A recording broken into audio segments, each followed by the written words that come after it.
ये जो एफआईआर है वो झूठी है, मुझसे रिश्वत तलब की गई, वो एफआईआर बिल्कुल जेन्युइन है। और फिर जिस तरह की ये रैश ड्राइविंग कर रहे थे, जिसका जिक्र भी था कि इनकी गाड़ी पे नंबर प्लेट ही नहीं है, कि ये साहब जो है वो वहाँ से भाग रहे हैं और ट्रैफिक पुलिस इनको चेज कर रही है। मेरे से रिश्वत तलब की गई, लाख 2 लाख। हाँ, उसका भी इनके पास कोई सबूत नहीं है। कि लाहौर पुलिस जो है वो जल्द इनके ऊपर दूसरा मुकदमा भी दर्ज करने जा रही है। अस्सलाम वालेकुम सर।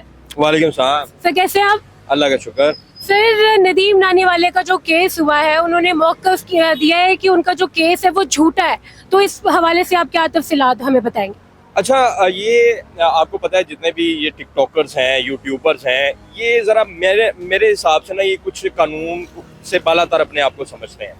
अब जो नदीम नानी वाले का केस हुआ, उसकी कुछ तफसीलात आपके साथ शेयर कर लेते हैं, और ये वो तफसीलात हैं जो अभी तक आपको कहीं देखने को नहीं मिलेंगी। अच्छा, नदीम नानी वाले पर जो एफआईआर हुई, उस एफआईआर में उन्होंने जो उनकी ज़मानत हुई, उन्होंने हमारे दोस्त हैं उनको एक इंटरव्यू दिया, और उसमें उन्होंने कहा कि अपना ये जो एफआईआर है वो झूठी है, मुझसे रिश्वत तलब की गई, और मेरी तो गाड़ी, सबसे बड़ा जो उन्होंने एक पॉइंट दिया, जिसके देखने और सुनने के बाद कोई भी जो देखने वाला है तो वो वाकई पुलिस को कसूरवार समझता है। अच्छा, अब हुआ ये कि नदीम नानी वाला ने कहा जी कि वो एफआईआर जो है वो मेरी तो गाड़ी घर के बाहर खड़ी थी, और वहाँ पे आते हैं और वहाँ पे आकर जो है वो मेरे खिलाफ एफआईआर दे दी जाती है ट्रैफिक वायलेशन की। अच्छा, अब जब मैंने ये सुना, ये किसी ने भी साहिब हैसियत ने ये चीज़ सुनी, साहिब अक्ल ने, तो उसने कहा यार ये वाकई ज़्यादती हुई है। लेकिन अब मामला जो असल में है वो हम अपने नाजरीन के साथ इस जो वीडियो में, अपनी जो हमारी अभी वीडियो चल रही है वहाँ पर सीसीटीवी फुटेज एक शेयर करेंगे, जो कि ट्रैफिक पुलिस ने सबूत के तौर पर पेश किया।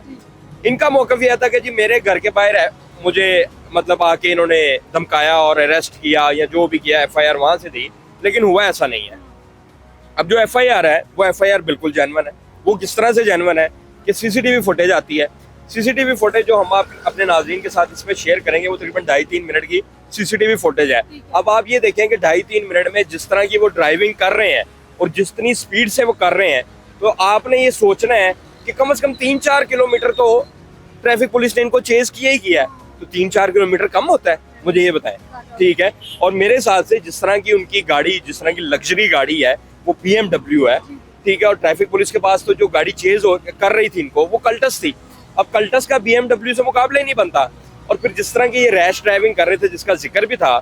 अच्छा, अब शायद बहुत सारे लोग तनकीद भी करेंगे, लेकिन हमने बात करनी है फैक्ट्स पे। ना हमें नदीम नानी वाले से कोई सरोकार है, ना ही हमें पुलिस से, ठीक है। अच्छा, अब हुआ ये कि उन्होंने इनको, मतलब ये जब डिफेंस के एरिया में जहाँ पे ये रहते हैं, ठीक है, डिफेंस थाना, डिफेंस सी की हदूद बनती है, ये वायलेशन की इन्होंने। जाहिर है अब एक गाड़ी जिसके चारों शीशे ब्लैक पेपर है, आपको पता है पाकिस्तान में अब ब्लैक पेपर की इजाज़त नहीं है, बड़े को गिने चुने हाईएप्स को इसकी इजाज़त है, इवन मिनिस्टर्स को भी इसकी इजाज़त नहीं है।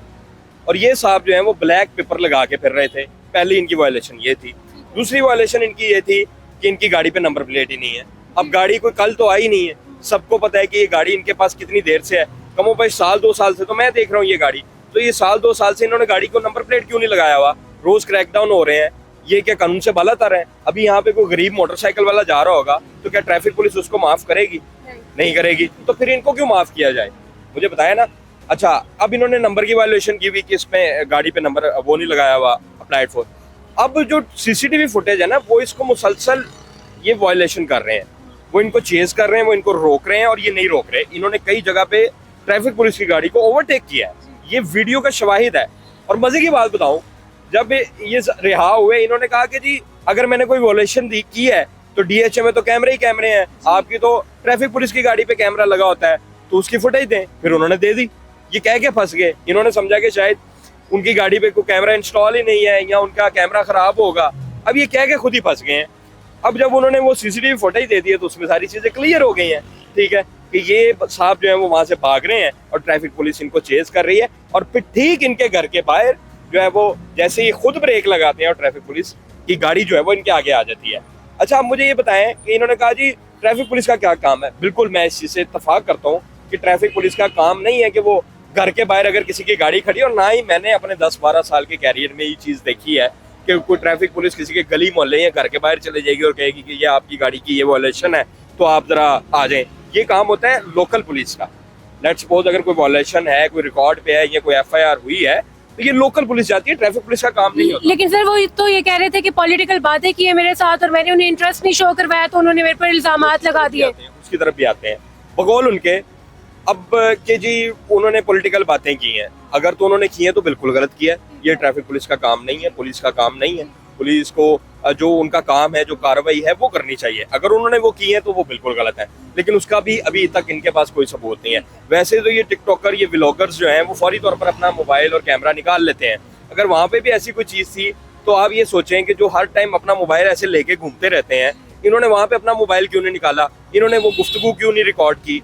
ठीक है, इनके घर के बाहर भी सीसीटीवी लगे होंगे, सीसीटीवी में आजकल तो ऑडियो आम होती है, और ये तो माशाल्लाह इतने फेमस यूट्यूबर हैं, ये 500 रुपए का आईफोन बांट देते हैं, तो इन्होंने अपने घर के बाहर वो क्यों नहीं लगाया था। तो देखें, अगर उन्होंने की है तो ये भी गलत किया उन्होंने, लेकिन उसका अभी तक कोई सबूत नहीं है। बात फिर वही आ जाती है, इन्होंने कहा कि मेरी गाड़ी घर के बाहर खड़ी थी, ये वहां पे फंस गए हैं। अच्छा, दूसरी बात इन्होंने कही कि जी वो मैंने मेरे से रिश्वत तलब की गई, लाख 2 लाख। हाँ, उसका भी इनके पास कोई सबूत नहीं है। ठीक है, अगर तो सबूत है तो ये सामने लाएं। अच्छा, फिर तीसरी बात इन्होंने कहा कि जी मेरे साथ जो है ना, मुझे बकायदा टारगेटेड किया गया, मतलब एक सिनेरियो देने की कोशिश की गई कि जी मुझे टारगेट किया गया स्पेशल।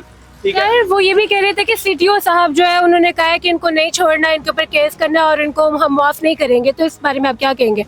मेरा नहीं ख्याल के, देखें आप ये देखें कि ये कोई इतनी बड़ी सेलिब्रिटी तो है नहीं है, ये टिकटॉकर हैं एक। ठीक है, कोई शाहरुख खान या सलमान खान के लेवल की तो ये सेलिब्रिटी नहीं है कि सीटीओ फोन करके कह रहे हैं कि जी नहीं छोड़ना। आप अभी चले जाएं, लाहौर में जगह जगह नाके लगे हुए हैं, जगह जगह ट्रैफिक पुलिस वायलेशंस के ऊपर काम कर रही है। तो मेरा नहीं ख्याल कि सीटीओ साहब इसमें कोई पर्सनल हुए होंगे। वो एक जाहिर एसएसपी रैंक के अफसर लेकिन हैं। सर हो तो सकता है जैसे डकी के साथ हुआ था, उससे इतने ज्यादा पैसे लिए गए थे, तो शायद इसके साथ भी यही करने की कोशिश। डकी का जो मामला है वो टोटली डिफरेंट है। जी। ठीक है, वो ये एक ट्रैफिक वायलेशन है, वो एक प्री प्लान्ड, एक प्रॉपर बड़ा लंबा केस था। नहीं, मैं पैसों की बात कर रही हूँ ना, शायद इसे भी पैसे बटोरने। नहीं, पैसे चले, वो मैं ये नहीं कह रहा कि अगर उन्होंने रिश्वत मांगी है तो ये उसके सबूत दें और बिल्कुल उनके खिलाफ कार्रवाई होगी, और यही सीटो साहब उनके खिलाफ कार्रवाई भी करेंगे, ऐसी बात नहीं है, और होनी भी चाहिए।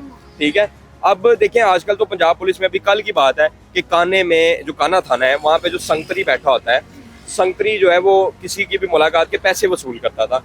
पंजाब पुलिस ने लाहौर पुलिस के डीआईजी की अहकामात के ऊपर उन्होंने एफआईआर दे दी उसके ऊपर गदागरी, मतलब मांगने की। एक पुलिस वाले पर अपने ही थाने में एफआईआर हुई किस चीज की, मांगने की। तो अगर इन्होंने भी ऐसे हरकत की है तो इनके खिलाफ भी हो जाएगा। बात सिर्फ ये है कि इसने जो झूठ बोला, उसने ये कहा, जो इसका झूठ मंजरे आम पर आ गया, इसने कहा कि जी मेरी तो गाड़ी घर के बाहर खड़ी थी और उन्होंने आगे मेरे ऊपर एफआईआर दे दी। लेकिन सर ये भी बताया जा रहा है ना केस खारिज हो गया है, तो फिर केस क्यों खारिज हुआ है? मैं वही बता रहा हूँ ना, जब आप एक एफआईआर कही है वहाँ पे, और जो मुल्जिम का वकील होते हैं, जो अब नदीम नानीवाला के जो वकला हैं, उन्होंने वहाँ पे बहस यही की होगी ना जज के सामने कि भाई कोई सबूत ही नहीं है इनके पास।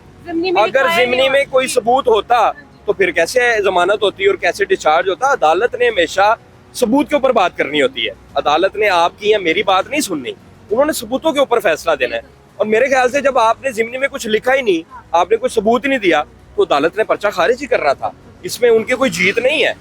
मैं ये समझता हूँ कि गुमराह किया गया, जिमनी नहीं सही तरह से दी गई।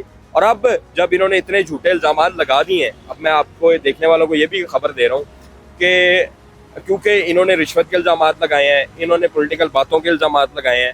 अब जो मुझे इन्फॉर्मेशन मिली है कि लाहौर पुलिस जो है वो जल्द इनके ऊपर दूसरा मुकदमा भी दर्ज करने जा रही है, क्योंकि इन्होंने जो इल्जाम लगाए हैं वो इनको कटहरे में लाएंगे। वो इन्हें कहेंगे कि आप ये साबित करें कि हमने आपसे रिश्वत ली। ठीक है, अब पहले तो इनका झूठ बेनकाब हो गया है, अब देखते हैं। और जो मेरे पास इन्फॉर्मेशन है, अनकरीब इनके ऊपर एक और मुकदमा भी दर्ज हो जाना है। बहुत शुक्रिया सर।